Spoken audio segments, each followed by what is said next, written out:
भारत को हम जोरदार कहेंगे या कमजोर कहेंगे, ये बहस छिड़ गई है। सुनने में थोड़ा अजीब लगता है और बतौर भारतवासी मुझे तो थोड़ा कष्ट भी हुआ कि ये चर्चा में करने पड़ रही है। लेकिन चर्चा इसलिए भी करने पड़ रही है क्योंकि कांग्रेस के पूर्व राष्ट्रीय अध्यक्ष राहुल गांधी जी ने कहा है कि चीन के सामने हमारे देश के प्रधानमंत्री का जिनका जो 56 इंच का सीना है वो चीन का नाम नहीं लेते हैं। और कहीं ना कहीं इससे पहले उन्होंने तमिलनाडु में भी भारतीय सेना को लेकर विवादित बयान दिया था, जब उन्होंने कहा था कि बॉर्डर पर मजदूर और किसान पहुंच जाएं तो कहीं ना कहीं सैनिकों की जो भूमिका है उस पर प्रश्न चिन्ह लगा दिए थे। अब ये मसला क्या है, क्यों है, इस पर चर्चा करने से पहले मैं आपको मुख्यमंत्री शिवराज सिंह चौहान का वो रिएक्शन भी सुनाता हूं जब राहुल गांधी जी ने चुनौती दी और कहीं ना कहीं प्रश्न चिन्ह लगाए तो क्या कुछ जवाब मुख्यमंत्री शिवराज सिंह चौहान ने दिया है, वो आप सुनिए। राहुल गांधी जी को इतना बड़ा झूठ बोलते हुए शर्म नहीं आई, लज्जा नहीं आई। झूठ की बुनियाद पे ये कांग्रेस टिकी हुई है। देश को कमजोर कौन ने किया? देश को कमजोर करने का पाप अगर किसी ने किया है तो वो कांग्रेस पार्टी ही है। देश के विभाजन के लिए अगर कोई जिम्मेदार है, 1947 में अगर भारत विभाजित भी हुआ तो ये पाप भी कांग्रेस के माथे पर है, कांग्रेस के सिर पर है। आजादी के बाद जिस तरह की नीतियां अपनाई गई, हिंदी चीनी भाई भाई के नारे लगा के देश के हजारों वर्ग किलोमीटर पे चीन ने कब्जा कर लिया, तब कौन थे प्रधानमंत्री और कौन की सरकार थी? देश को बांटने में अगर किसी का रोल है तो केवल कांग्रेस का। मुझे कहते हुए गर्व और प्रसन्नता है कि श्रीमान नरेंद्र मोदी जी के नेतृत्व में एक वैभवशाली, गौरवशाली, संपन्न, समृद्ध, सशक्त और समर्थ भारत का निर्माण हो रहा है। जब इनकी सरकारें थी तब दुनिया में कितनी धाक थी और कितनी साख थी हमारी, और आज बिना भारत के विश्व कोई बड़ा फैसला नहीं कर सकता। हमें अपने देश की जो आज परिस्थिति है उस पर गर्व है और वो की बनाई है श्रीमान नरेंद्र मोदी जी ने। राहुल गांधी, इतना झूठ तो मत बोलो कि कोई तुम्हारी बातों पर विश्वास करने छोड़ दे, वैसे भी छोड़। तो सुना आपने मुख्यमंत्री शिवराज सिंह चौहान ने क्या कुछ कहा और यहां पर एक बहस छिड़ चुकी है कि भारत कमजोर है या जोरदार है और प्रश्न चिन्ह क्यों लगाए जा रहे हैं। पहले हमको किस तरह से कमजोर किया गया, या अब हम दमदार हो चुके हैं, ये तमाम पहलू पर चर्चा करना बेहद जरूरी है। लिहाजा बहुत ही खास पैनल इस समय स्टूडियो मैंने आमंत्रित किया हुआ है, मैं उनका तारुफ आपसे करा देता हूँ। हमारे साथ भारतीय जनता पार्टी से राहुल राजपूत जी मौजूद हैं। राहुल जी, आपका बहुत बहुत स्वागत है। हमारे साथ कांग्रेस पार्टी से फिरोज सिद्दीकी जी साहब मौजूद हैं। फिरोज सिद्दीकी जी, आपका बहुत बहुत स्वागत है। और हमारे साथ वरिष्ठ पत्रकार, राजनीतिक विश्लेषक श्री शिशिर उपाध्याय जी मौजूद हैं। शिशिर जी, आपका बहुत बहुत स्वागत है। शुरुआत में शिशिर जी आपसे करना चाहूंगा, भारत की आजादी से लेकर अब तक जो शिवराज सिंह चौहान जी ने कहा है, क्या वाकई में वही हकीकत बयां की है जो मुख्यमंत्री शिवराज सिंह चौहान कह रहे हैं, या आपको लगता है कि नहीं ये कुछ गलत है?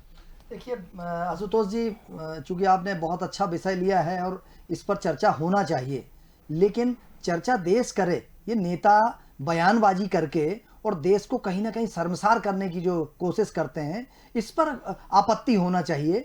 आज देश में जो कुछ हो रहा है तत्कालीन परिस्थिति में, मैं शिवराज सिंह चौहान जी की बात से भी सहमत नहीं हूं कि ये देश का बंटवारा भी कांग्रेस ने ही किया था। बिल्कुल, उस समय भारतीय जनता पार्टी अस्तित्व में ही नहीं थी। उस समय जो नेता थे जो वहां पर संघर्ष कर रहे थे, क्योंकि उस समय की, लेकिन जो पर्टिकुलर जो सत्ता में रहे लंबे समय तक, 50 साल से ज्यादा कांग्रेस की सरकार रही। कांग्रेस की सरकार रहने के बाद उस समय जो समय का तात्कालिक परिस्थिति थी, मैंने सुना है देश के माननीय प्रधानमंत्री जी का एक के बदले 10 सिर लेके आने की बात सुनी है। कोई आंख उठा के देखेगा तो आंख निकाल लेंगे, ये बात भी मैंने सुनी है। आज विश्व नक्षत्र पे बिल्कुल शिवराज जी ने सही कहा कि बहुत अच्छी स्थिति है पूरे विश्व में देश हिंदुस्तान की। हिंदुस्तान के बिना कोई दूसरा फैसला नहीं ले पाते हैं, लेकिन उसके बाद भी अगर इस तरीके की बयान अगर उन्होंने ऐसा कह दिया और उन बयानों को मुद्दा बना के कि देश को हम कहीं ना कहीं कमजोर करने, आपस में अन्य देशों में ये बिल्कुल नहीं होता है कि देश की आन बान शान के लिए सत्ताधारी दल हो या विपक्ष हो, एक होता है। तो ये राहुल जी को भी अगर कुछ कह रहे हैं तो वो ये दिग्विजय सिंह जी, सॉरी आपने नरेंद्र मोदी जी या राहुल गांधी जी या शिवराज सिंह चौहान जी ये तय नहीं करते हैं कि देश कितना आगे बढ़ गया है। ये देश की 135 करोड़ जनता तय करती है, क्योंकि जनता ही सब कुछ है और जनता के लिए ये कर रहे हैं। ये बयान दे दें तमिलनाडु में, ये बयान दे दें मुंबई में, दिल्ली में कि ऐसा हो रहा है, इससे कोई फर्क नहीं पड़ता आशुतोष जी। फर्क पड़ता है आम जनता की मूलभूत सुविधाओं को। वहां जो सैनिक मरे उनकी कोई बात नहीं करता। जिस तरीके से अभी सैनिकों की हत्या हुई है, जिस तरीके से लगातार चल रहा है, उसमें कूटनीतिक सफलता देश के माननीय प्रधानमंत्री नरेंद्र मोदी जी को मिली है कि आज जिस तरीके से वो हावी हो रहा था, पूरे विश्व की कई ताकतें हिंदुस्तान के खड़ी हो गई साथ में, इसलिए चाइना और पाकिस्तान हम पर बहुत ज्यादा आगे हावी नहीं हो पाया। फिरोज सिद्दीकी साहब, देश आज़ाद हुआ, देश की सशस्त्र सेनाओं को मजबूती देने की जिम्मेदारी सरकार की होती है। अपनी नीतियों से वो हमारे रक्षा बजट को कहीं ना कहीं तय करते हैं और कहीं ना कहीं साजो सामान की खरीदारी भी होती है, और यही तय करता है कि सामरिक तौर पर देश कितना मजबूत है। और किसी भी विश्व पटल में अगर किसी देश की मजबूती की हम चर्चा करते हैं तो उसकी अर्थव्यवस्था और सामरिक क्षमताओं का जिक्र होता है। अमेरिका, रूस, चाइना, ये तमाम ऐसे बड़े जो मुल्क हैं, उनकी हम सैन्य क्षमताओं से भी उनका अंदाज़ा लगाते हैं कि भाई वो कितना ताकतवर है। अगर हमारा देश राहुल गांधी जी के मुताबिक अगर कमज़ोर है तो जिम्मेदार कौन है? देखिए, कमज़ोर देश है, कमज़ोर किसने किया? आज नेगेटिव ग्रोथ क्यों है देश की? लगातार 9 क्वार्टर से जो है देश की जीडीपी क्यों नीचे जा रही है? जब हम 10 बड़ी जो अर्थव्यवस्थाओं में भारत का नाम था, वो क्यों बाहर निकल गया? हम 6 विकासशील विश्व के देशों में थे, वो आज क्यों नहीं रहा हमारा स्टेटस? वर्ल्ड बैंक ने क्यों हटा दिया? तो इस बात का जवाब कौन देगा? प्रधानमंत्री मोदी जी देंगे ना। अगर हमने कहा कि चाइना हमारे अंदर घुसा है, हमारे यहाँ फिंगर 8 से फिंगर 4 तक उन्होंने कब्जा किया है, तो राहुल गांधी जी ने यह बयान नहीं दिया, खुद रक्षा मंत्री ने कहा ये बात, खुद भारतीय जनता पार्टी के सांसद ने कही ये बात लद्दाख के, फिर रुक जाइए, अरुणाचल के सांसद ने ये बात कही। तो है तो विपक्ष जवाब मांगेगा प्रधानमंत्री से कि आप जो है चाइना का नाम लेने में डर रहे हैं। आप कहते थे कि मैं लाल आंख दिखाऊंगा, हमारी सेना जो है बहादुर है, हमारी सेना की बहादुरी की सारे विश्व में प्रशंसा है, तो आप क्यों सेना को आदेश नहीं देते कि इनको धकेल के पीछे किया जाए?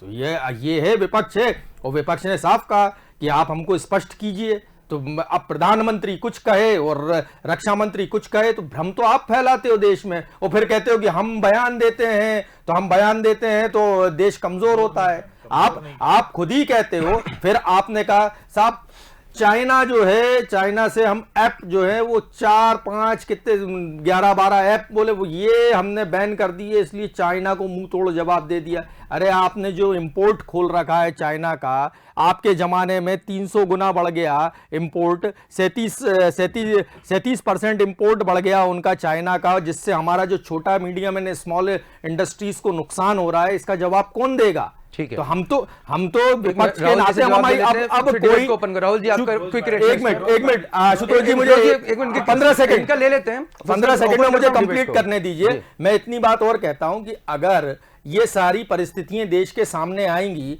तो विपक्ष अगर सवाल नहीं करेगा प्रधानमंत्री से, और मैं आज सवाल करता हूं कि प्रधानमंत्री बाहर निकल के मीडिया के सामने आके एक सवालों का जवाब दें, तो ये भ्रम की स्थिति नहीं रहेगी। काम करते हैं प्रधानमंत्री नरेंद्र मोदी जी। फिरोज भाई देखिए, जिस तरीके से आप इससे पिछले 1962 के जब भारत चीन का युद्ध हुआ था, और उस तरह हिंदी चीनी भाई भाई का नारा लगाते हुए जिस तरह उस समय केंद्र में किसकी सरकार थी, आप देखिए केंद्र में कौन सी शासित सरकार थी। इन्होंने वायुसेना को वहां पे जाने नहीं दिया, और नेहरू जी ने उस समय तत्काल हिंदी चीनी भाई भाई का नारा लगा के चीन के हाथों वापस अपनी फौज लिया है। तो ये किसके, ये 1962 के युद्ध में क्या हुआ था, ये आपको देखना चाहिए। और राहुल गांधी जी ने इस देश को शर्मसार करने का काम किया है। आप देश के प्रधानमंत्री को कमजोर कह रहे हैं। आप 135 करोड़ भारतवासियों में आते हैं, आप भारत के प्रधानमंत्री को कमजोर कह रहे हैं। बिल्कुल नहीं है। आप अगर कोई नीतियों की आलोचना करना चाहते हैं तो आप नीतियों की आलोचना करिए। आप जिस तरीके से उनके कामों पर अगर असंतोष व्यक्त हो रहा तो वो करिए। आप एक देश के प्रधानमंत्री को कमजोर नहीं कह सकते।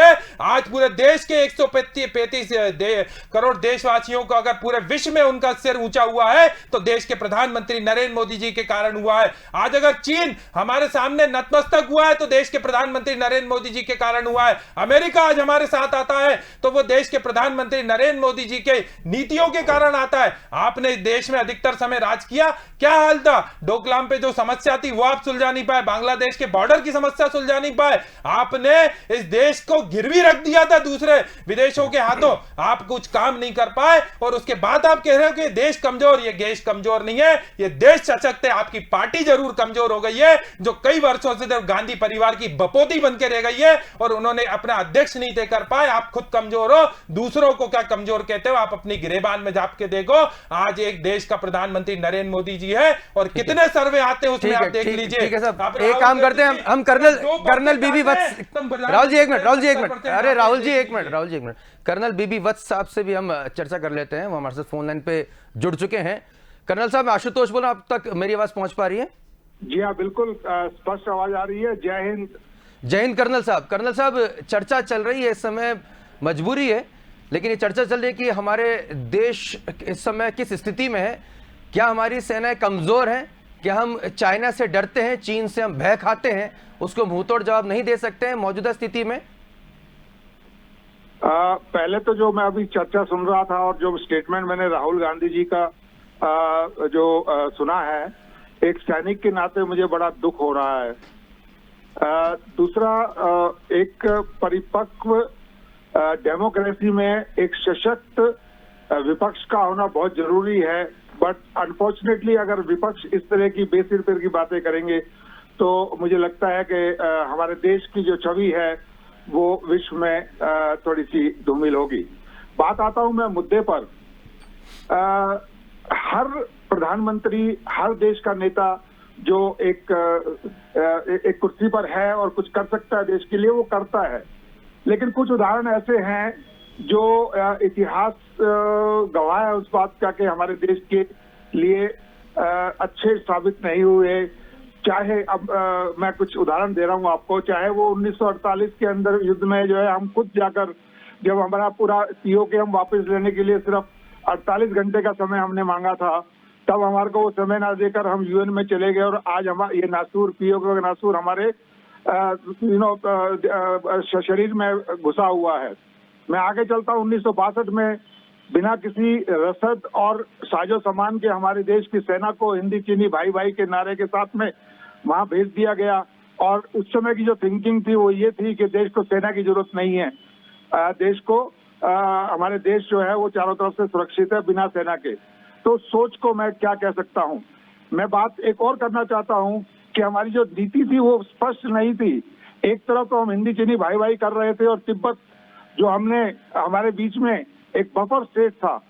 अगर आप ध्यान से देखें तो हमारा चाइना के साथ में बॉर्डर कभी था ही नहीं, हमारे साथ तो बीच में तिब्बत था, और तिब्बत को हमने गिफ्ट कर दिया चाइना को, यह कहकर के वो चाइना का हिस्सा है। एक ऑटोनोमस रीजन बना दिया उसके अंदर, में सबसे पहले हमने उसको मंजूरी दी। और फिर दोगली नीति देखिए कि दलाई लामा को, एक तरफ आप चाइना को चाह रहे हैं कि भाई अपीज कर रहे हैं, चाइना को चाह रहे हैं कि वो हमारे से नाराज ना हो, और फिर आपने दलाई लामा को 1959 के अंदर में भारत में शरण देकर एक दोगली नीति अप्लाई की नहीं अपनाई जी, और जिसके कारण हमें 1962 में ये जख्म सहना पड़ा। पर मैं चीन को धन्यवाद देता हूं कि उसने हमें जगा दिया, वरना 1965 में हमें फिर दोबारा मार खानी पड़ती, लेकिन 65 में हमने पाकिस्तान को मुंह तोड़ जवाब दिया।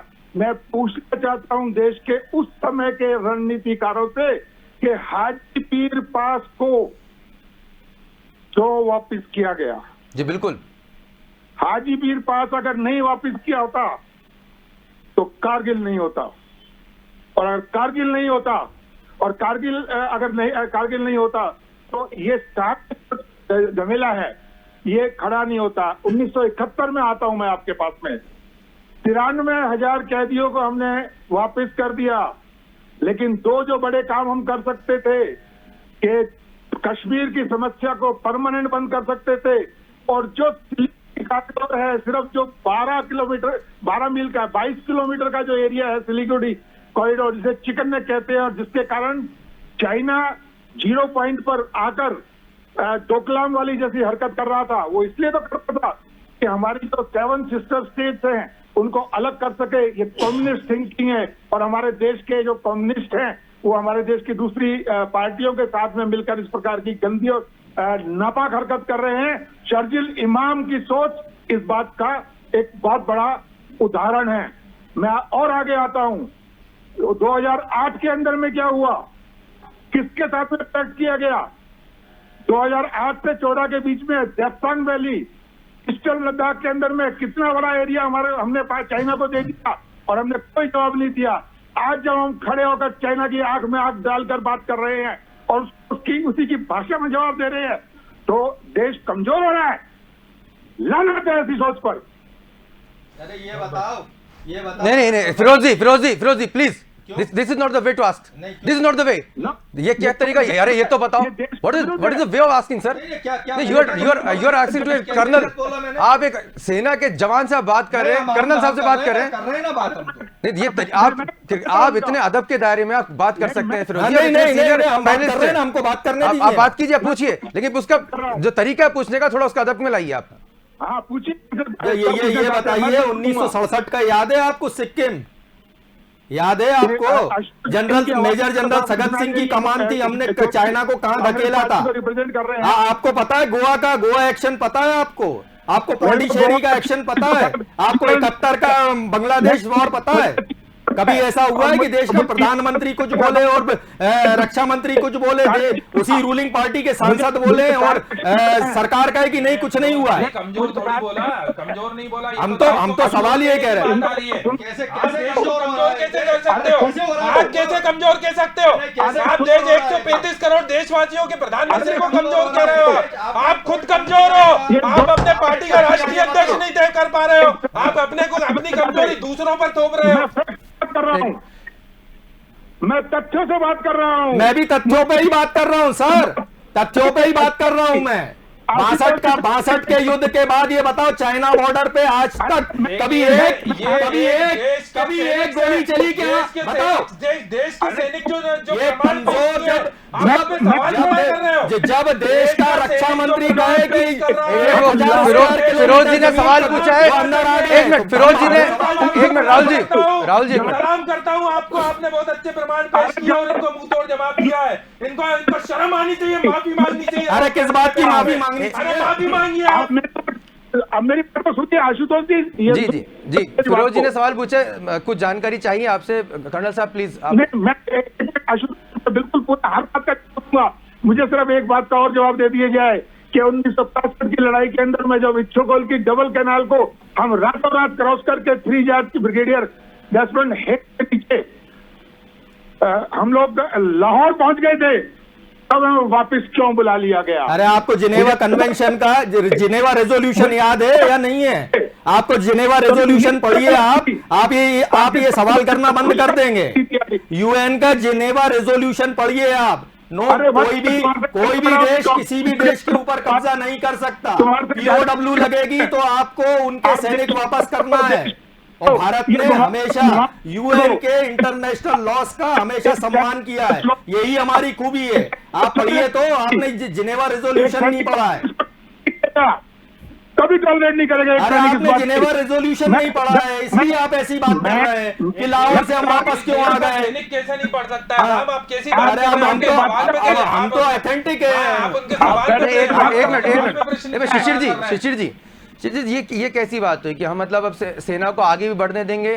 फिर वो जो अपने शहीद तो सेना के जवान होते हैं, सेना के जवान शहीद होते हैं, वो जब वो अपनी जान पर बाजी लगाकर कुछ चीज को अख्तियार करते हैं, कब्जा करते हैं, और उसके बाद हम उसको दुश्मन को वापस थाली सौंप देंगे, उसको वापस से सजाकर। तो हमने सेना को वहां पे लड़ने को क्यों रखा हुआ है, जब उनको ये पता रहेगा कि साहब जीत भी जाएंगे तो भी इनको वापस करना है? सही बात।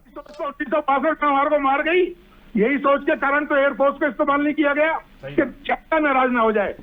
बिल्कुल कर्नल साहब, बिल्कुल आपका कहना बिल्कुल सही है। तो याद करिए सर, 67 भी तो याद। अरे आप तो 62 की बात करिए ना, 67 की बात क्या कर रहे हैं? 62 की बात करिए। नेहरू जी के कारण, नेहरू जी की नीतियों के कारण आज पाकिस्तान हमारे मैं आज नहीं से दोस्ती के कारण बनाया गया पाकिस्तान। वो उन्होंने खुद का इंडिविजुअल डिसीजन था कर्नल साहब, if I am not wrong. क्या जिनके जिक्र कर रहे सगत सिंह जी का, उन्होंने इंडिविजुअल अपना डिसीजन लिया था। अच्छा, इंडिविजुअल डिसीजन आप पूछिए उनसे, होता है? ये मुझे होता है, सेना में देखा, ये पढ़ा मैंने, सुना है आपने? सेना में एक मिनट पूछ लेते कर्नल साहब से, सुना है आपने? फिरोज जी पूछ लेते, हो सकता है उनको भी मेरी जानकारी दुरुस्त हो जाएगी, मेरी जानकारी दुरुस्त हो जाएगी। हाँ, सब गलत है भैया, सब गलत है, सब गलत है, सब गलत है, सब गलत है, सब गलत है। ये एक सैनिक को कभी भी बर्दाश्त नहीं होगा। आपको सलाम है कर्नल साहब। और आपको सलाम है भारतीय जनता पार्टी की तरफ से। ये पुलवामा वाले बेचारे वो सैनिकों का तो अभी तक पता चला नहीं इनको। ठीक है, आप ये इससे ज्यादा स्पष्ट और शुद्ध आप नहीं कर सकता। सर एक आखिरी सवाल मैं लूंगा। कर्नल साहब आपने काफी समय दिया, एक छोटा सा सवाल मैं जरूर लेना चाहूंगा। कर्नल साहब if you can hear me. Yeah I can hear you loud and clear sir. Colonel साहब मैं एक सवाल पूछना चाहता हूं कि सामरिक जो महत्व की जो हमारे साजो सामान रहते हैं, हथियार रहते हैं, उसकी आपूर्ति को लेकर हम अक्सर एज ए जर्नलिज्म के स्टूडेंट पढ़ते रहते हैं कि भाई ये जरूरत थी लेकिन समय पर वो पूरी नहीं हो सकी और ये जो बैकलॉग है वो बढ़ता गया। हमारी जो इंडस्ट्री हिंदुस्तान एरोनॉटिक लिमिटेड है, हमारी जो खुद की जो हथियार बनाने की जो हमारी इकाइयां हैं वो उनको भी ठीक ढंग से वो उत्पादन नहीं कर पाए। ये जो कम शब्दों में अगर समझाना चाहें तो मैं आपका सवाल समझ गया सर। देखिए, कांग्रेस के एक डिफेंस मिनिस्टर हुए जो लगातार 10 साल तक डिफेंस मिनिस्टर रहे, लेकिन भाई ने अपने आप को पता नहीं क्या सिद्ध करने के लिए किसी भी बड़ी फाइल के ऊपर में, किसी भी बड़े टेंडर के ऊपर में साइन नहीं किया। अब अंदाजा लगाइए कि देश को 10 साल तक देश की सेना को जो प्रोक्योरमेंट होना चाहिए था, जो साजो सामान मिलना चाहिए था, जब डिफेंस मिनिस्टर उसके ऊपर में साइन ही नहीं कर रहा है तो क्या होगा। नंबर दूसरा पॉइंट, डीआरडीओ वही डीआरडीओ है जो पहले कोई रिजल्ट नहीं देता था और जिसको बोल सकते बंद कर दो, आज वही तो है एक से एक बड़ी मिसाइल और एक से एक बड़ा हथियार जो है निकाल कर दे रहा है। क्यों? क्योंकि सिर्फ सोच बदली कर दी है। वही इसरो है जो मल्टीपल लॉन्च रॉकेट लॉन्च कर रहा है। ये सोच जो बदली करी है, जो दिमाग के अंदर में एक ऑफेंसिव लाने की कोशिश की गई है, वो एक बहुत बड़ी चीज है। वरना आपको एक जानकारी और दे दूं वत्स जी आपको एक जानकारी और दे दूं। अरे सुनिए, फिरोज जी उनकी बात पूरी जाए फिर आप बोल लीजिएगा। फिरोज जी एक बार उनकी बात पूरी जाए फिर आप बोल लीजिएगा। आप सकते जी कर्नल साहब अपनी बात पूरी कर सकते हैं आप। जी मैं ये कह रहा हूं कि हमारे ऑर्गेनाइजेशंस वही हैं। आत्मनिर्भर भारत के अंतर्गत जो कार्रवाई की जा रही है, इनकी ऑर्गेनाइजेशन चाहे वो HAL है, चाहे DRDO है, चाहे BTL है, वो अच्छा है। हम दुनिया के सबसे बड़े आयात करने वाले देश से आज निर्यात ये कोई कम बात है क्या? सही बात है?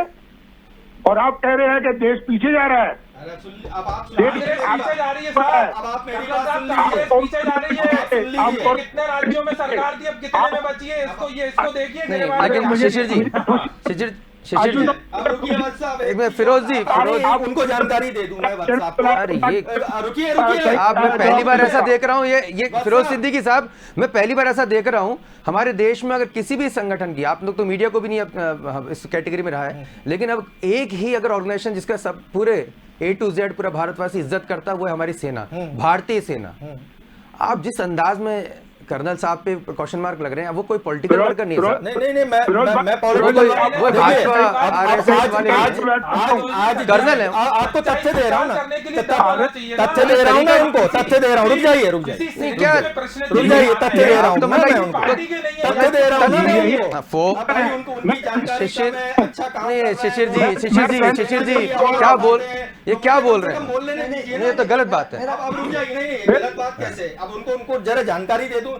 आप कैबिनेट कमेटी ऑन सिक्योरिटी, आप सुनिए। अरे साहब, सुनिए, अरे वत्स जी, फिरोज जी अरे फिरोज जी उनको बताने का कोई सवाल नहीं है। अब आप अपनी बात रखिए फिरोज जी, आप अपनी बात रखिए, लेकिन ये तरीका नहीं है।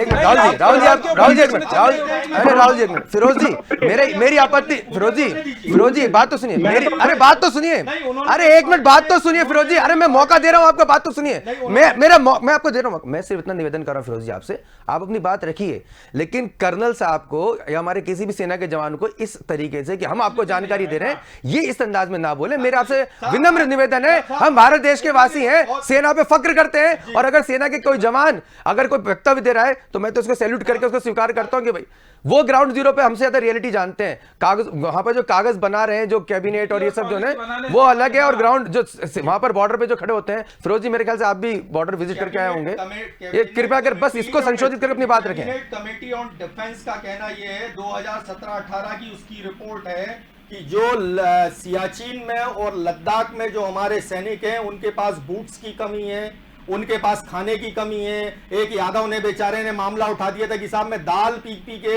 है, उसको तो बर्खास्त कर दिया।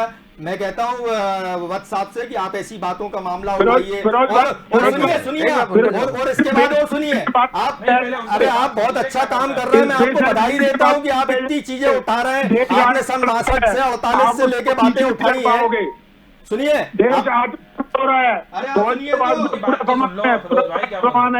पूरा लड़ने की तैयारी है, तभी चीन जो है अपने घुटने पे बैठा हुआ है और चीन को पता है, वरना अभी तक चीन जो है 2014 की तरफ से बहुत सारा इलाका ले चुका है। मैं वही कह रहा हूँ भाई मैं वही कह रहा हूँ बताने का प्रयास मत अरे करिए। मैं वही कह रहा हूँ, हमने कभी देश की सेना नहीं नहीं, आप ये कमजोर बताने का प्रयास कर रहे हैं, हमारे ट्वीट है आप दूर करने का प्रयास। अरे सुनिए अरे सुन लीजिए, आप ज्यादा बोलते हैं, आप ज्यादा बोलते हैं भाई। नहीं नहीं, आप एक झूठ को लेकर बात का जवाब नहीं देते, ठीक है। अब आप ही की सरकार की जो डिफेंस कमेटी है, जो पार्लियामेंट की, वही कहती है कि सेना कमेटी की रिपोर्ट से रुको आप एक सैनिक के ऊपर प्रश्न, उनके सवालों में प्रश्न चिन्ह उठा रहे हैं, वो नीति और पॉलिसी की बात कर रहे हैं। फिरोज जी एक मिनट जब आप ये दिखाओगे कि हमने बोला कि हमारी सेना कमजोर है, हमने कहा हमारा प्रधानमंत्री कमजोर है, मनोबल बढ़ा है, मनोबल बढ़ा है तो देश के प्रधानमंत्री नरेंद्र मोदी हमको दिखाओ, हमने कब बोला हमारी सेना कमजोर है? हुई देश के प्रधानमंत्री नरेंद्र मोदी जी के नेतृत्व में देश अरे मोदी करना आपका मनोबल शौक है भाई, हमारा थोड़ी है। देश की सेना का मनोबल बढ़ा है तो हमारे देश के प्रधानमंत्री नरेंद्र मोदी जी बिल्कुल बढ़ा है ना। देखिए वो राहुल जी अरे मैं तो अरे राहुल जी अरे सुनिए तो बात कर रहे हैं। एक मिनट सर, राहुल जी एक मिनट कर्नल साहब मैं आखिरी सवाल आपसे ले रहा हूँ। कर्नल साहब माफी चाह रहा हूँ, आखिरी सवाल आपसे ले रहा हूँ क्योंकि मैं नहीं चाहता कि इस तरह की डिबेट में आपके जैसे ओहदे के अधिकारी को इस तरह से मैं मौका दूं। प्लीज मैं आखिरी का एक मिनट फिरोज जी मेरे एक सवाल। कर्नल साहब, फिरोज सिद्दीकी साहब का ये कहना है, राहुल गांधी जी का कहना है कि चाइना जो है वो हमारी बॉर्डर पे लगातार कब्जा कर रहा है और हमारे देश के प्रधानमंत्री चाइना का नाम बोलने से परहेज करते हैं। इस पर मैं आपको क्विक स्टेटमेंट चाहूंगा sir, what's the reality sir? जी आशुतोष जी, देखिए क्या होता है कि हर किसी बात पर देश के प्रधानमंत्री को स्टेटमेंट देने की जरूरत नहीं होती है। मैं डॉक्टर मनमोहन सिंह का भी इसको एक उदाहरण मानता हूं। अब दूसरी सवाल ये है कि पिछले कुछ दिनों में कहा जा रहा है कि हाँ हमारे देश की भूमि को हड़प लिया, हमारे देश को ये कर लिया, लेकिन जो दक्षिणी पेंगोंग से लेक का इलाका है, जब 29-30 जून की रात को जब हमने उस पर कब्जा किया जी, उसके बाद से आप स्थिति तो देखिए ना कि क्या स्थिति हो गई है। तो चाइना के होश उड़े हुए हैं जी।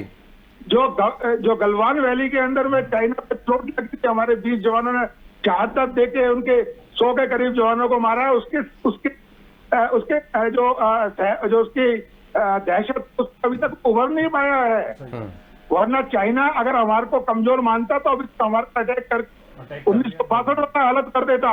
लेकिन उसको मालूम है कि अभी एक नया चाइना भारत है, एक सशक्त भारत है और एक सशस्त्र नेतृत्व, चाहे वो राजनीतिक नेतृत्व है चाहे वो मिलिट्री नेतृत्व है, उसके नीचे काम कर रहा है और मुंह में उस आग में आग डालकर जवाब देगा। इसलिए चाइना चुप बैठा है साहब।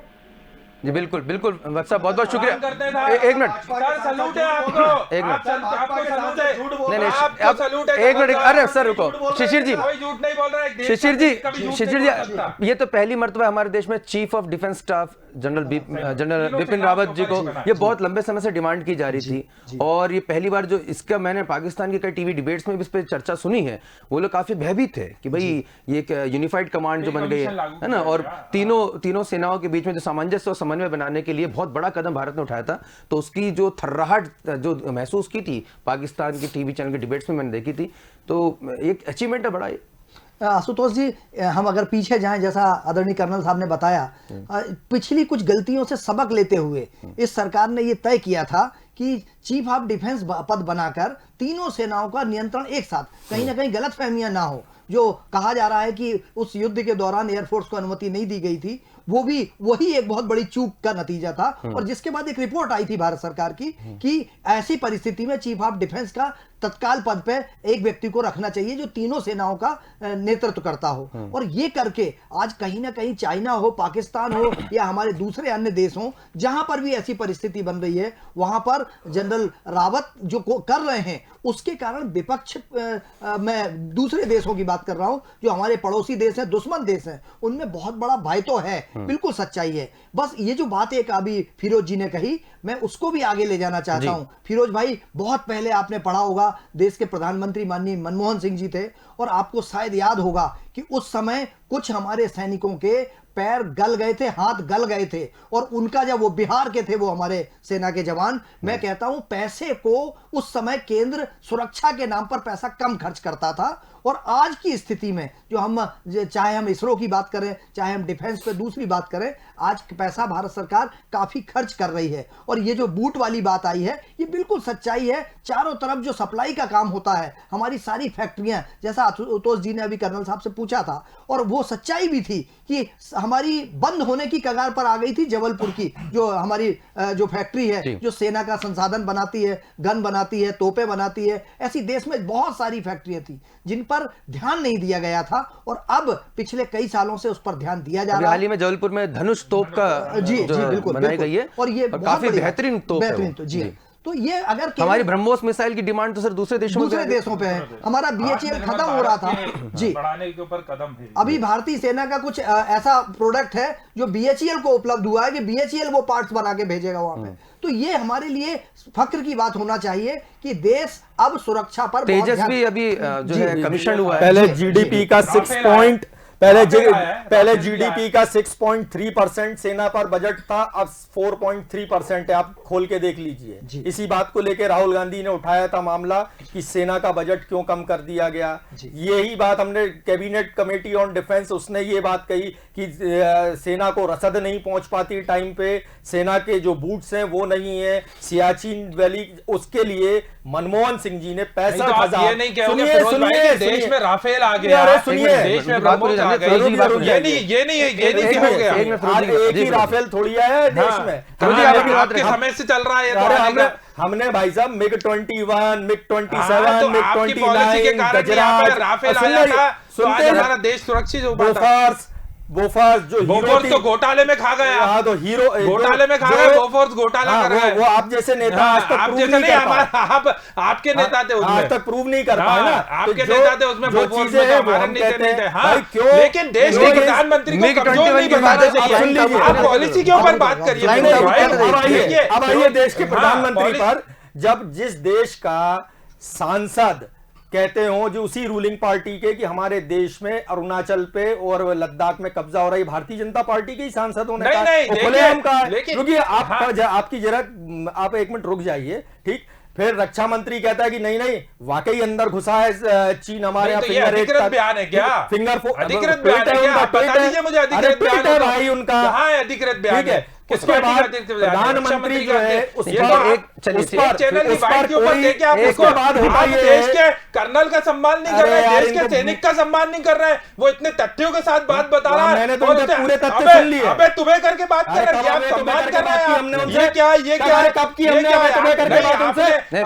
हमने आपने उनसे जो प्रश्न पूछा वो प्रश्न करने का तरीका ठीक नहीं था। आप एक कर्नल से बात कर रहे हैं, हमने सुन ली भाई साहब। वो देश के सरकार के पक्ष में बोल रहा है तो ये नहीं है कि वो भारतीय जनता पार्टी के कांग्रेस के खिलाफ नहीं, ऐसा नहीं। आप सच्चाई स्वीकार जो था मैंने बोल दिया, इसीलिए मैंने सवाल किया। नहीं करेंगे तो आप फिर बहस करने से कोई मतलब नहीं है। शिशिर जी, किसी भी बात का जब कोई राजनेता करता है उसमें राजनीतिक महत्व भी होता है। चलिए उसके राजनीतिक पहलू पे भी थोड़ा सा मैं आपसे विश्लेषण चाहूंगा। राहुल गांधी का यह बयान, क्या आपको लगता है कि जिस तरह से नरेंद्र मोदी जी की जो छवि है वो एक स्ट्रॉन्ग प्राइम मिनिस्टर की बनती जा रही है, जिसकी देश ही में नहीं विश्व में भी ख्याति काफी फैल चुकी है, और इनकी जो हमने देखा है लगातार कि दीपावली जब मनाते हैं तो वो बॉर्डर पे जाके मनाते हैं, बिल्कुल प्रधानमंत्री नरेंद्र मोदी, तो एक बड़ा स्ट्रॉन्ग मैसेज जाता है कि देश के जवानों को लेकर, और कई बार वो मतलब बाकायदा आर्मी का चश्मा लगा के और पूरी ड्रेसअप के साथ में वो जब जाते हैं, तो क्या आपको लगता है कि कहीं ना कहीं पॉलिटिकली राहुल गांधी जी ने उस इमेज पर ही डेंट करने की कोशिश की इस बयान के जरिए, क्योंकि लगातार वो जो स्ट्रांग छवि है उससे कांग्रेस पार्टी को बड़ा नुकसान हो रहा है? आशुतोष जी, बिल्कुल सही ट्रैक पे हमारी बहस आ गई है।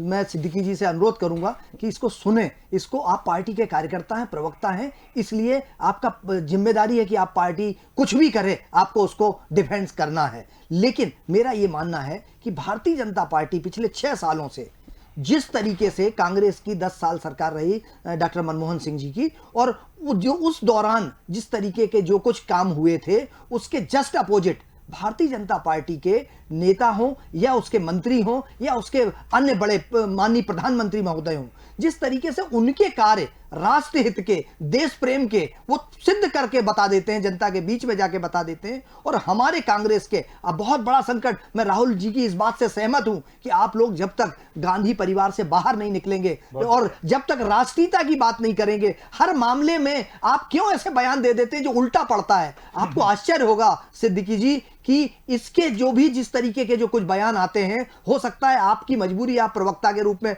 उनको डिफेंड करते हैं, लेकिन उसका बहुत गलत असर पड़ रहा है। जो जो बयान दिए जाते हैं, मैं आज भी कहता हूं कि राहुल जी ने कभी नहीं पूछा होगा कि वो जो हमला हुआ उसके सबूत दे दो, लेकिन उसको जिस तरीके से प्रस्तुत किया गया, जिस तरीके से बात की गई, उससे पूरे देश में ऐसा लगा कि ये देशद्रोही हैं और ये पाकिस्तान की भाषा कर रहे हैं, बात कर रहे हैं, ये चीन की बात कर रहे हैं, ये चीन का पक्ष ले रहे हैं। अभी कुछ बयान आए थे। तो राहुल, मैं सिद्दीकी जी आपसे सिर्फ ये आग्रह करना चाहूंगा कि कम से कम नेताओं को इस बात पे, तो बहुत गंभीर नेता बनने की, मैं एक मिनट मैं उसमें बहुत गंभीर फिरोज जी नेता के रूप में आज भी राहुल जी को बयान देने के साथ आप ये बताइए उनके साथ अगल बगल वाले जो हैं, जो सज्जन हैं, जो भी लोग हैं, वो कितने मैच्योर हैं, कितने अनुभवी हैं। कौन आज ऐसा नेतृत्व है कांग्रेस का जो बहुत बुद्धिमान है और जो माननीय राहुल गांधी जी को सलाह दे कि आप ऐसा ऐसा बयान लें। उनसे ज्यादा समझदार, उनसे ज्यादा इंटेलिजेंट हमारे मित्र फिरोज सिद्दीकी जी होंगे जो देश हित में ज्यादा अच्छा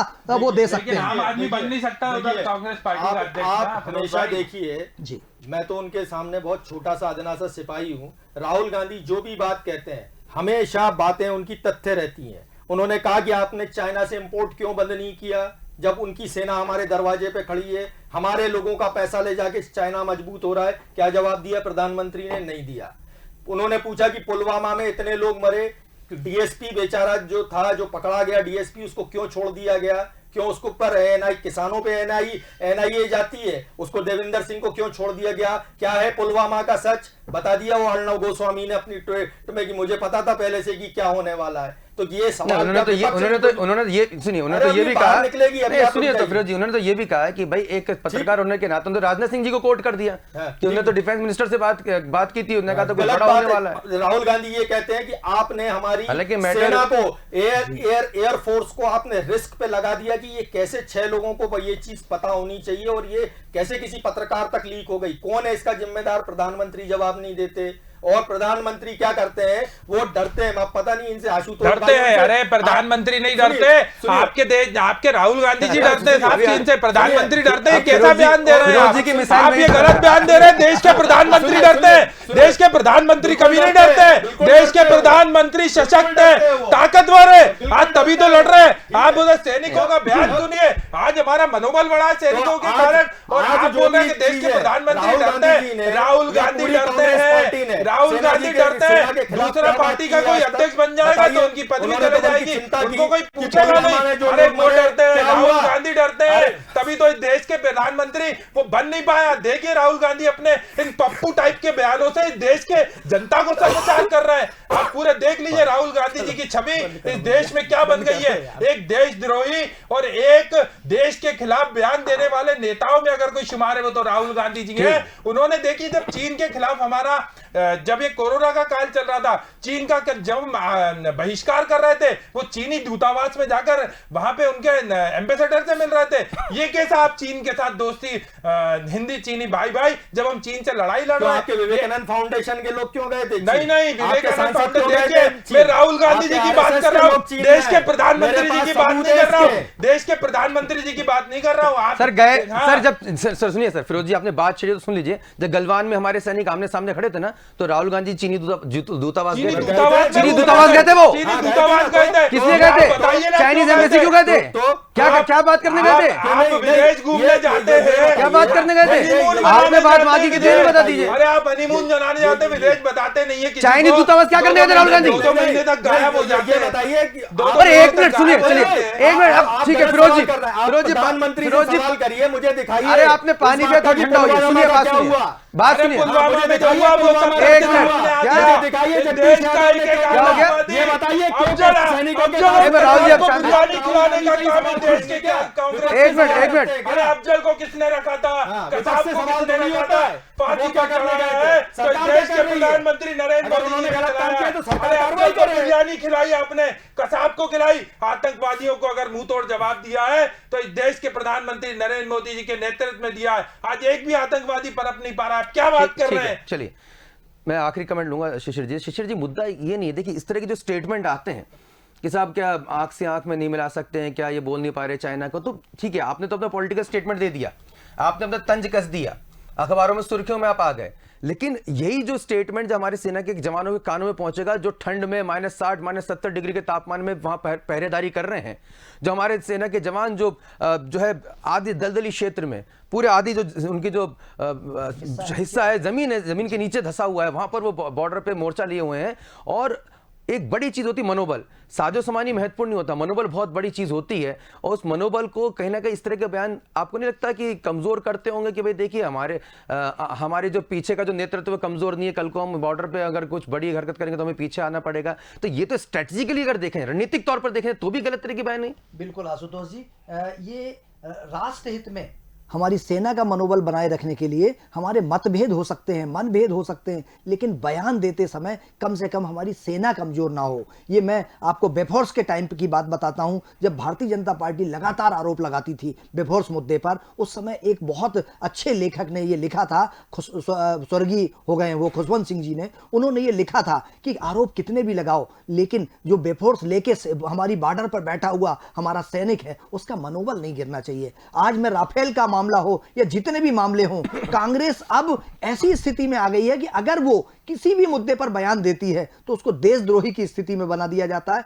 देशद्रोही इसलिए बना कि वो देश के खिलाफ बात करती नजर आती है। तो कम से कम ऐसे मामलों में हमारे कर्नल साहब ने जो कहा, मैं फिरोज भाई आपसे बड़े विनम्रता के साथ आग्रह करूंगा कि अगर ये देश बॉर्डर पर हमारी रक्षा करते हैं और इनको जो तथ्यात्मक जानकारी है, हो सकता है वो जो बयान दे रहे हो वो बयान आपके हिसाब का नहीं है, लेकिन फिर भी बयान देते हुए अगर वो दे रहे हैं तो हमें उसको एक्सेप्ट करके आप अपना पक्ष जरूर रखें। हम सेना पे प्रश्न जी, लग रहा है। हम कर्नल साहब के खिलाफ नहीं बोलेंगे। अरे आप कर्नल साहब जी, पे आपने लगाया जी, आपको जानकारी नहीं है बोल रहे हैं।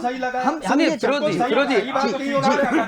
जी, वो आज से 1948 की बात कर रहे हैं, जब मैंने उनसे सवाल किया अभी 2017 का, तो वो जवाब नहीं दे पाए। फिरोज जी, हिस्ट्री का बहुत बड़ा योगदान होता है। नहीं, और वर्तमान का सुनिए क्यों नहीं होता? वर्तमान का क्या होता है? कुछ नहीं होता। आपने जब पूछा कमजोरी होती तो एक दिन की थोड़ी पूछ रहे, आज वर्तमान में टेस्टिंग होती ना, एक मिनट डॉक्टर के पास जाते हैं तो पूछते हैं कि आपने क्या, एक मिनट से डॉक्टर आप डॉक्टर के पास जाते हैं तो पूछते हैं आपने क्या खाया था, आपकी क्या हिस्ट्री थी, आप फाइल क्यों तैयार करते हैं, जब आपको इलाज हो रहा होता तो क्यों फाइल क्यों लेके जाते हैं, पिछला पूरा हिस्ट्री आप देखते हैं। अब मेरी बात ध्यान से सुनिए क्योंकि समय बहुत कम बचा है।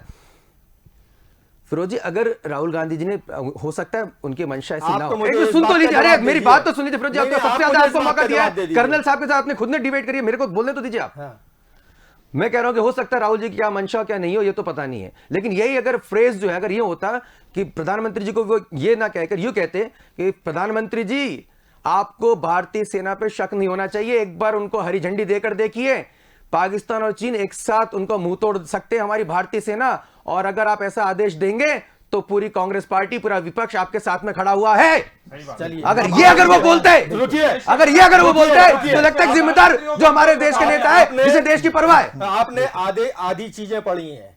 अरे इसमें पढ़ने वाली क्या बात है, हम तो नियत की बात बोल रहे हैं। शिशिर जी रुक जाइए। अरे भैया चुप हो जा दादा, 4 आदमी एक साथ डिबेट करोगे तो मैं कैसे बोल पाऊंगा? ऐसी स्थिति हो रही है कि अच्छा भी बोले तो विरोध के लिए विरोध करो। नहीं, विरोध तो क्यों नहीं? आपको ये याद है आशुतोष जी, आपको ये याद है राहुल गांधी जी ने जूम पे पीसी की थी, उस पे उन्होंने कहा किस पे कि PC आप की जूम ऐप पे पीसी की थी जब लॉकडाउन चल रहा था और ये चाइना का नया नया मामला आया था। ये Zoom ऐप किस कंपनी का है? जब राहुल गांधी जी ने चाइना जूम ऐप किसका है? चाइना जब का है। राहुल गांधी जी Zoom ने ऐप किस कंपनी अरे का है? आपके क्या, मुझे क्या पता, मैं ये क्या सारी किस देश का है? जानकारी- चाइना का है, हाँ, ठीक ये है। तो चाइना के हाथों में। अब अपने सुनिए। दाई बधाई दोस्ती करते रहते हैं ना, तभी ये जूम ऐप पे जाते हैं। मैं आपके है ना कैम स्कैनर के भारतीय जनता पार्टी के 50 डॉक्यूमेंट दिखा दूंगा। हाँ। हाँ, तो जो कम बोलो वो अच्छा है। आप लोगों नहीं, का आप क्या सच्चाई ईमान है ये हमको स्वीकार अच्छे करिए से ना। पता है। फिरोज सुनिए, भाई, रुकिए, सच्चाई स्वीकार अब रुक करिए जाइए। ना। अब इन्होंने कहा, राहुल गांधी जी ने जब भी ये बात कहा, कही है। राहुल गांधी जी ने जब भी ये कहा कि पूरा देश और कांग्रेस पार्टी आपके साथ है मोदी जी, आप मुंह तोड़ जवाब दीजिए, डरिए मत। पूरी कांग्रेस पार्टी और हमारी बहादुर सेना पे आप शक मत करिए। बोलिए तो मैं निकाल के आप दिखा खुद ही दूंगा और प्रश्न बयान चिन्ह उठा रहे हो ना, साहब, आप आपको। एक ठीक है, तरफ बोल रहे हो, साथ तब भी कर रहे हो, प्रधानमंत्री फिर आप बाहर प्रश्न चिन्ह उठा रहे आए, हो। तब भी प्रधानमंत्री बाहर आए। नहीं, ठीक है, लेकिन वो विरोधी चाइना देश का नाम कमजोर और- है, ये कहना ठीक ये नहीं कहना है। उन्होंने ये नहीं है कहा, ना। उन्होंने ये नहीं कहा। पाकिस्तान और चाइना को नहीं, क्या नहीं, नहीं, जवाब दिया? उन्होंने ये नहीं कहा, आप देश उन्होंने के ये कहा प्रधानमंत्री को देश कमजोर कमजोर है, ये नहीं कहा। सकते। उन्होंने कमजोर कहा कि नहीं कह आपकी सकते। नीतियों से नहीं, देश आप कमजोर हो कमजोर रहा नहीं कह सकते देश है, के आपकी नीतियों प्रधानमंत्री से को। कोई नीति जो की है बात नहीं जीडीपी हुई। कमजोर हो आप बयान रही की है, बात मजदूर करिए। कमजोर हो रहा है, राहुल किसान गांधी जी ने कमजोर हो बयान रहा दिया है, है। और जब ये तो कमजोर हो रहा है तो राहुल गांधी जी ने सेना अपने बयान आप दिया है। कमजोर हो देश जाएगी। के इसलिए प्रधानमंत्री आप कमजोर अपनी नहीं हो नीतियों को सकते। बदलिए, ये आप विपक्ष देश का के काम है, सैनिकों का विपक्ष को बयान बोलना दीजिए। चाहिए। राहुल जी, अब राहुल जी, करोड़ अब ये क्या है, राहुल जी, ऊंचा हुआ है। जो डरपोक अरे पार्टी होती 135 है, करोड़ वो देशवासियों का क्या करती है, नेतृत्व ऊंचा हुआ कभी- है। कभी हमारे वो- देश के प्रधानमंत्री नरेंद्र मोदी जी के कारण राहुल हुआ जी, है। राहुल जी, आज हमारी सेना राहुल जी, अगर कहीं बॉर्डरों पे डटी हुई है राहुल तो जी, हमारे देश के आशुतोष जी का प्रधानमंत्री कहने का नरेंद्र मोदी जी अभिप्राय कारण है। विनोद जी से ये पूछना चाहते थे कि उसी बात को कहने में देश का नुकसान ना हो, हाँ, देश के मेरा भी यही स्वाभिमान कहना खतरे है। में ना आए। आप देश के बयान ऐसा प्रधानमंत्री दें पे कि प्रश्न चिन्ह नहीं चाइना उठा सकते। चाइना को करारा जवाब दिया जाए, पाकिस्तान को करारा जवाब दिया जाए, देश के देश को प्रधानमंत्री, शर्मसार देश के हो। लोगों को आशुतोष जी का जवाब कहने देना का अभिप्राय ये है कि बिल्कुल, वो बिल्कुल, बयान बिल्कुल। ऐसा हो। ठीक है, फिरोज जी, फिरोज जी, ठीक है। अरे फिरोज जी, अरे आप एक पुलवामा आपको पुलवामा की चिंता थी तो आपने क्यों नहीं आतंकवादियों के खिलाफ कार्रवाई की? उनके कातिलों को नहीं पकड़ पाए जो सरकार। अरे आपने तो पकड़ के उन्हें बिरयानी खिलाई। अरे अफजल की बात करिए, कसाब की बात करिए, आपने तो बिरयानी खिलाई आतंकवादियों को पकड़ के। सिर्फ एक मुस्लिम तुष्टीकरण की नीतियों के कारण आपने देश की नीतियों को चलिए कमजोर ठीक किया। है, ठीक है सर। अफजल और कसाब चलो को राहुल जी बिरयानी बहुत बहुत खिलाई शुक्रिया। और आप क्या बात कर रहे हैं? राहुल जी बहुत बहुत शुक्रिया, शिशिर उपाध्याय जी बहुत बहुत शुक्रिया, फिरोज सिद्दीकी साहब रुकिएगा, मतलब खत्म नहीं किया साहब, तो सीधे माइक निकाल दिया, मेरी बात तो सुन के जाइए। यही तो मौका रखता है मुझे आखिर में कि जब आप लोग शांत हो जाते हो और आखिर में क्लोजिंग कमेंट देने का मुझे मौका मिलता है। फिरोज जी, मैं फिर वही बात को दोहराऊंगा कि कहीं ना कहीं ऐसे बयान किसी भी राजनीतिक दल के हों, किसी भी राजनेता को हों, ये नहीं होने चाहिए कि पाकिस्तान के चैनल्स को हेडलाइन बनाए, चाइना के चैनल्स को हेडलाइन बनाए कि देखिए साहब, वहां के सबसे प्रमुख विपक्षी दल के सबसे बड़े नेता कह रहे हैं कि भारत के प्रधानमंत्री की हिम्मत नहीं है आंख मिलाने की। वो तो खुश होकर हेडलाइन बनाएंगे ना। अब यही बिलाल भुट्टो पाकिस्तान के ये बयान अगर देंगे कि इमरान खान की हिम्मत नहीं है भारत के आंख में आंख डाल के बात करने की, हमारे यहाँ हेडलाइन बनेगी वो, हम तो खुश होंगे। एक मिनट रुकिए ना, अरे मेरे वही तो अब डिबेट ओवर हो चुकी सर, ये तो खुश होने वाली बात है ना। तो ये हमारी हेडलाइन बनेगी, तो हम पाकिस्तान और चाइना के लिए हेडलाइन क्यों दे रहे हैं? हिंदुस्तान के लिए हेडलाइन बने ना। अब अपने देशवासियों, अब हम अपने देशवासियों के लिए, अरे आप बोलने का तरीका बोल आग, अरे क्या आप ना इतिहास की वो है। नहीं फिरोज जी, शिशिर जी, राहुल जी, थोड़ा हमको पढ़ के आना चाहिए, कम से कम देश हित में तो हम सबको एक हो जाना चाहिए कम से कम। और कर्नल साहब के साथ, अरे साहब एक बार सोचेगा जरूर साहब। तमाम दर्शक इस डिबेट को जो हमारे चैनल पे देख रहे हैं, यूट्यूब पे भी आप इस पर कमेंट कर सकते हैं और हमें कमेंट करके जरूर बताइएगा कि क्या ये जो बयानबाजी हुई है वो सही हुई है, गलत हुई है। भारत देश को जो कमजोर साबित करने की यहाँ पे कोशिश की जा रही है और भारतीय सेना पे प्रश्न चिन्ह लगाया जा रहा है, वो कितना सही है कितना गलत है, आपके कमेंट्स का मुझे इंतजार रहेगा। देखते रहिए स्वदेश न्यूज। अपने दोस्त आशुतोष को दीजिए इजाजत। नमस्कार।